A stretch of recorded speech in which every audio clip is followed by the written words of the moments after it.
ಕರ್ನಾಟಕ ರಾಜ್ಯದಲ್ಲಿ ಕಾಂಗ್ರೆಸ್ ಪಕ್ಷ ಪ್ರಚಂಡವಾಗಿ ಏನು ವಿಜಯವನ್ನು ಸಾಧಿಸಿದೆ ಅದಕ್ಕೆ ಬಹುಪಾಲು ಕೊಡುಗೆ ಸನ್ಮಾನ್ಯ ಡಿ ಕೆ ಶಿವಕುಮಾರ್ ಅವರು ಪಕ್ಷಕ್ಕಾಗಿ ಅಧ್ಯಕ್ಷರಾದ ನಂತರ ಬಹಳ ಶ್ರಮಪಟ್ಟಿರುವಂಥದ್ದು ಈ ನಾಡಿನ ಎಲ್ಲ ಜನರಿಗೆ ಗೊತ್ತಿದೆ.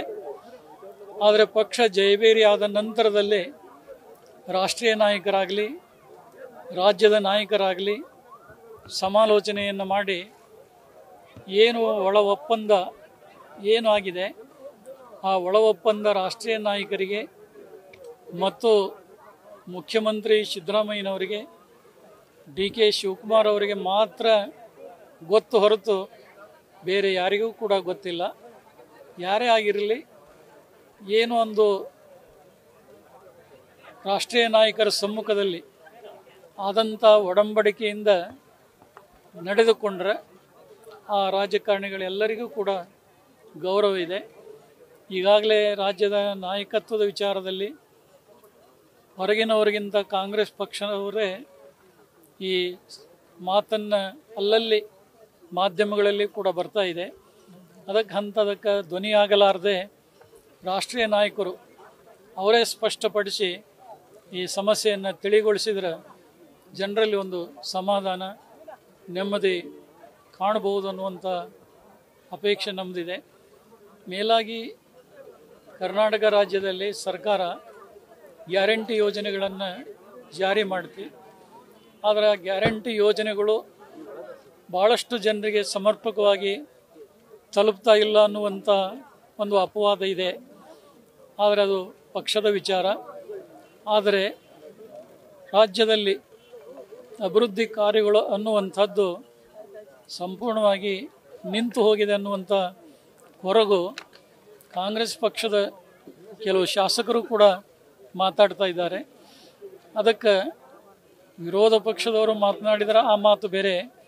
ಆದರೆ ಅವರ ಪಕ್ಷದವರೇ ಅಭಿವೃದ್ಧಿ ಕಾರ್ಯಗಳಿಗೆ ಹಣ ಬಿಡುಗಡೆ ಆಗ್ತಾ ಇಲ್ಲ ಅನ್ನುವಂಥ ಕೊರಗಿದೆ.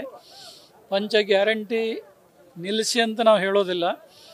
ಆದರೆ ಆ ಗ್ಯಾರಂಟಿಗಳ ಜೊತೆಗೆ ರಾಜ್ಯದ ಅಭಿವೃದ್ಧಿ ಕಾರ್ಯಗಳೇನಿದಾವೆ ಅವಶ್ಯವಾಗಿ ಮಾಡಬೇಕಾದಂಥ ಕಾರ್ಯ ಏನಿದಾವೆ ಅವುಗಳನ್ನು ಸರ್ಕಾರ ಮಾಡಿಕೊಂಡು ಬರಬೇಕು ಅನ್ನುವುದನ್ನು ನಾವು ಭಾಳ ಆಗ್ರಹಪೂರ್ವಕವಾಗಿ ಈ ಸಂದರ್ಭದಲ್ಲಿ ಹೇಳಲಿಕ್ಕೆ ಬಯಸ್ತಾ ಇದ್ದೇವೆ.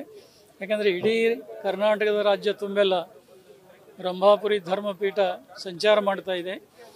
ಆಯಾ ಭಾಗದಲ್ಲಿ ಹೋದಾಗ ಇದೇ ಕೊರಗು ಜನರು ಹೇಳ್ತಾ ಇದ್ದಾರೆ. ಅದನ್ನು ಎಷ್ಟೋ ಸಂದರ್ಭಗಳಲ್ಲಿ ಕೆಲವು ನಾಯಕರಿಗೂ ಕೂಡ ನಾವು ಮನವರಿಕೆಯನ್ನು ಮಾಡಿದ್ದೇವೆ. ಆದರೆ ರಾಷ್ಟ್ರೀಯ ನಾಯಕರ ಭಾವನೆ ಕಟ್ಟುನಿಟ್ಟಾಗಿ ಗ್ಯಾರಂಟಿ ಯೋಜನೆ ಮಾಡಬೇಕು, ಅಭಿವೃದ್ಧಿ ಕಾರ್ಯ ಸ್ವಲ್ಪ ಕಮ್ಮಿ ಆದರೂ ಚಿಂತೆ ಇಲ್ಲ ಅನ್ನುವಂಥ ಭಾವನೆ ಇರಬೇಕು ಏನೋ ಗೊತ್ತಿಲ್ಲ. ಆದರೆ ಗ್ಯಾರಂಟಿಗಳ ಜೊತೆಗೆ ಅಭಿವೃದ್ಧಿನೂ ಆಗಬೇಕು ಅನ್ನುವಂಥದ್ದು ನಮ್ಮ ಮನದಾಳದ ಒಂದು ಆಶಯ. ಸರ್, ಈಗ ಮುಖ್ಯಮಂತ್ರಿಯಾಗಿ ಶಿವಕುಮಾರ್ ಸರ್ಗೆ ಬಿಟ್ಕೊಡ್ಬೇಕು 2.5 ಆಗಿದೆ ಅಂತ ಅವ್ರ ಪಕ್ಷದೊಳಗಡೆ ಕೆಲವು ಮಾತುಕತೆ ನಡೀತಾ ಇದ್ದಾರೆ. ಅಲ್ಲದು ರಾಜಕೀಯ ವಿಚಾರವಾಗಿ ನಾವು ಹೆಚ್ಚು ಮಾತಾಡೋಕ್ಕೆ ಇಚ್ಛೆ ಪಡೋದಿಲ್ಲ. ಏನು ಮಾತನಾಡಿದಂಥ ಪ್ರಸಂಗದಲ್ಲಿ ಅವರು 3 ಜನರಿಗೆ ಮಾತ್ರ ಅದು ಗೊತ್ತು. ಆ ನಿರ್ಣಯ ಆದಂಥ ರೀತಿಯಲ್ಲಿ ನಡ್ಕೊಂಡ್ರೆ ಈಗಿರುವಂಥ ಮುಖ್ಯಮಂತ್ರಿಗಳಿಗೆ ಮತ್ತು ರಾಷ್ಟ್ರೀಯ ನಾಯಕರಿಗೆ ಮತ್ತಿಷ್ಟು ಕಾಂಗ್ರೆಸ್ಸಿಗೆ ಶ್ರಮಪಟ್ಟು ಜಯ ತಂದು ಕೊಟ್ಟಂಥ ಡಿ ಕೆ ಶಿವಕುಮಾರ್ ಅವರಿಗೆ ಆ ಉನ್ನತ ಸ್ಥಾನ ಸಿಕ್ಕರೆ ಅವರು ಕೂಡ ಸಮಾಧಾನ ಆಕತಿ ಮತ್ತು ಇನ್ನೂ ಹೆಚ್ಚು ಕೆಲಸ ಮಾಡಲಿಕ್ಕೆ ಪ್ರೇರೇಪಣೆ ಆಗ್ತೈತಿ. ಈಗಾಗಲೇ ಕೆಲವು ಜನ ಅಧ್ಯಕ್ಷ ಪದವಿ ತ್ಯಾಗ ಮಾಡಬೇಕು, ಬೇರೆದವರು ಕೊಡಬೇಕು ಅಂತ ಹೇಳ್ತಾರೆ. ಎಲ್ಲಿವರೆಗೆ ಅವರು ಮುಖ್ಯಮಂತ್ರಿ ಸ್ಥಾನದಲ್ಲಿ ಕೂಡೋದಿಲ್ಲ ಅಲ್ಲಿವರೆಗೆ ಅಧ್ಯಕ್ಷ ಸ್ಥಾನ ಬೇರೆಯವರಿಗೆ ಕೇಂದ್ರ ನಾಯಕರು ಬಿಟ್ಟು ಕೊಡೋ ಅಂತ ಹೇಳಲಿಕ್ಕೆ ಅವರಿಗೆ ತಾತ್ವಿಕವಾಗಿ ಯಾವುದೇ ಒಂದು ಶಕ್ತಿ ಅಭಿಮಾನ ಬರೋದಿಲ್ಲ. ಬಹುಶಃ ಇಲ್ಲಿ ಖಾಲಿ ಆದ್ರೆ ಆ ಸ್ಥಾನ ಅವರಿಗೆ ಭದ್ರತೆ ಒದಗಿಸಿ ಕೊಟ್ಟರೆ ಯಾರಿಗಾದರೂ ಬಿಟ್ಟು ಕೊಡೋದರಲ್ಲಿ ಸಂದೇಹ ಇಲ್ಲ.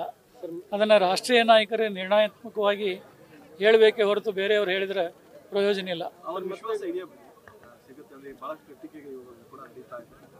ಅಲ್ಲ, ಅದನ್ನು ನಾವು ಹೇಳಲಿಕ್ಕೆ ಆಗೋದಿಲ್ಲ.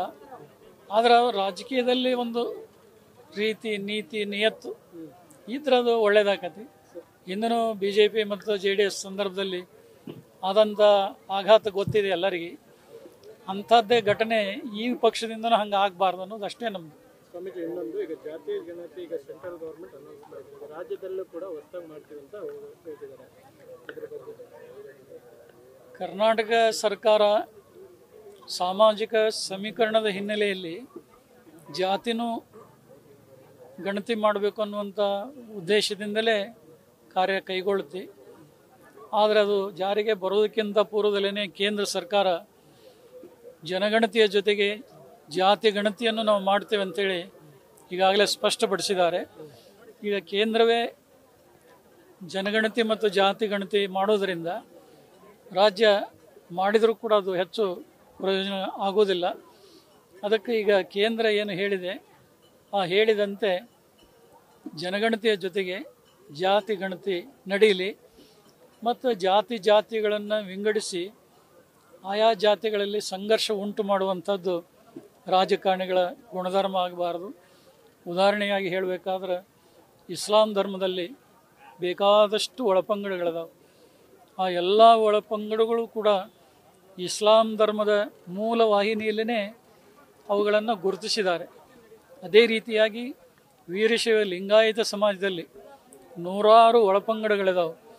ಅವು ಯಾವುದೇ ಒಳಪಂಗಡದವರಾಗಿದ್ದರೂ ಕೂಡ ಅವರು ವೀರಶೈವ ಲಿಂಗಾಯತ ಅನ್ನುವಂಥ ಧರ್ಮ ಏನಿದೆ ಇದರ ಅನುಯಾಯಿಗಳೇ ಅನ್ನುವಂಥದ್ದನ್ನು ಸರ್ಕಾರ ಅದನ್ನು ಅಂಗೀಕಾರ ಮಾಡಿ ಅನುಮೋದನೆಯನ್ನು ಕೊಟ್ಟರೆ ಬಹುಶಃ ವೀರಶೈವ ಲಿಂಗಾಯತ ಸಮಾಜದ ಜನಸಂಖ್ಯೆ ಪೂರ್ವದಲ್ಲಿ ಏನಿತ್ತು ಅದಕ್ಕಿಂತ ಇನ್ನೂ ಹೆಚ್ಚಿನ ಸಂಖ್ಯೆಯಲ್ಲಿ ನಾವು ಕಾಣಬಹುದು. ಈಗಾಗಲೇ ಅಖಿಲ ಭಾರತ ವೀರಶೈವ ಮಹಾಸಭೆ ಸ್ಪಷ್ಟವಾಗಿ ನಾವೇ ಅದನ್ನು ಮಾಡ್ತೇವೆ ಅನ್ನುವಂಥ ಧ್ವನಿಯನ್ನು ವ್ಯಕ್ತಪಡಿಸಿದ್ದಾರೆ. ಈಗ ಬರುವಂಥ ಜುಲೈ 21 ಮತ್ತು 22ರಂದು ಕರ್ನಾಟಕದ ಮಧ್ಯವರ್ತಿ ಕೇಂದ್ರವಾದಂಥ ದಾವಣಗೆರೆಯಲ್ಲಿ ವೀರಶೈವ ಪೀಠಾಚಾರ್ಯರ ಹಾಗೂ ಶಿವಾಚಾರ್ಯರ ಶೃಂಗ ಸಮ್ಮೇಳನ ನಡೀತಾ ಇದೆ. ಈ 2 ದಿನಗಳ ಕಾರ್ಯಕ್ರಮದಲ್ಲಿ ಬಹುಶಃ ಈ ವೀರಶೈವ ಲಿಂಗಾಯತ ಸಮಾಜದ ವಿವಿಧ ಒಳಪಂಗಡಗಳ ಮುಖಂಡರು ಮೇಲಾಗಿ ಅನೇಕ ರಾಜಕಾರಣಿಗಳು ಕೂಡ ಆ ಒಂದು ಅಪೂರ್ವವಾದಂಥ ಸಮಾರಂಭದಲ್ಲಿ ಪಾಲ್ಗೊಳ್ತಾ ಇದ್ದಾರೆ. ಆ ಸಮಾರಂಭದ ನಂತರದಲ್ಲಿ ಜನಗಣತಿ ಜೊತೆಗೇ ಜಾತಿ ಗಣತಿ ಬಗ್ಗೆ ಒಂದು ಸ್ಪಷ್ಟವಾದಂಥ ನಿಲುವನ್ನು ಸರ್ಕಾರಕ್ಕೆ ಮುಟ್ಟಿಸುವಂಥ ಒಂದು ವಿಚಾರವೂ ಕೂಡ ಅದರಲ್ಲಿ ಅಡಕವಾಗಿದೆ. ಅದನ್ನು ಮುಂದಿನ ದಿನಗಳಲ್ಲಿ ನಾವೆಲ್ಲ ಸಂಪೂರ್ಣವಾದಂಥ ಮಾಹಿತಿಯನ್ನು ಮಾಧ್ಯಮಗಳಿಗೆ ರಾಜ್ಯ ಜನತೆಗೆ ಕೊಡುತ್ತೇವೆ. ನ್ಯೂಸ್ ಫಸ್ಟ್ ನಿರ್ಭೀತಿಯಿಂದ ನಿಮ್ಮ ಪರವಾಗಿ.